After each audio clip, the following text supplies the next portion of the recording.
அண்மை செய்தி, ஆவடி அருகே ஒரே குடும்பத்தைச் சேர்ந்த 4 பேர் மீது கொலைவெறி தாக்குதல் நடத்தப்பட்டிருக்கிறது. அதில் ஒருவர் பலியாகி இருக்கிறார். விவரங்களை தர நம்மோடு இணைகிறார் எமது செய்தியாளர் கார்த்திக். கார்த்திக், வணக்கம். என்ன நடந்தது, முழு விவரங்களை சொல்லுங்க. வணக்கம்.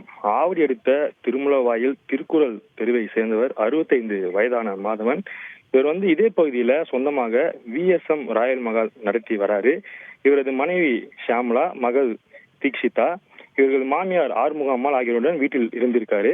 அப்போது வீட்டில் மங்கி குல்லா அணிந்து வந்த மர்ம நபர் ஒருவர் மண்டப உரிமையாளர் குடும்பத்தின் மீது பயங்கர ஆயுதங்களை கொண்டு கொலைவெறி தாக்குதல் நடத்தியிருக்காரு. இதில் சிறுமி உட்பட பெண்கள் அனைவரும் கழுத்து, தலை, முகம் என சரம் மாறி வெட்டுக்காயம் அடைந்தார்கள். அப்போது மாதவன் மூவரையும் காப்பாற்ற முயன்றிருக்காரு.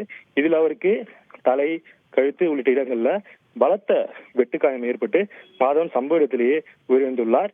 இவரது அலறு சத்தம் கேட்டு மர்ம நபர் தப்பி வீட்டின் பின்பக்கமாக ஓடி இருக்காரு. இதையடுத்து அக்கப்பக்கத்தினர் போலீசாருக்கு தகவல் தெரிவித்திருக்கிறார்கள்.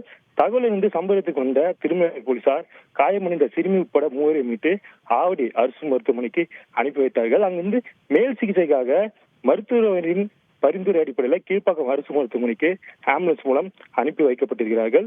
அங்கு அவர்களுக்கு தீவிர சிகிச்சையானது தொடர்ந்து அளிக்கப்பட்டு வருகிறது.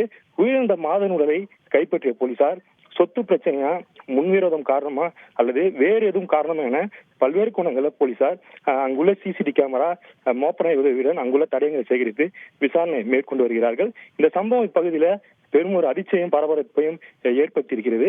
மேலும் மருத்துவமனையில அனுமதிக்கப்பட்ட 2 பேரின் நிலைமை கவலைக்கிடமாக உள்ளதாக கூறப்படுகிறது. முழு விவரங்களுக்கு நன்றி கார்த்திக்.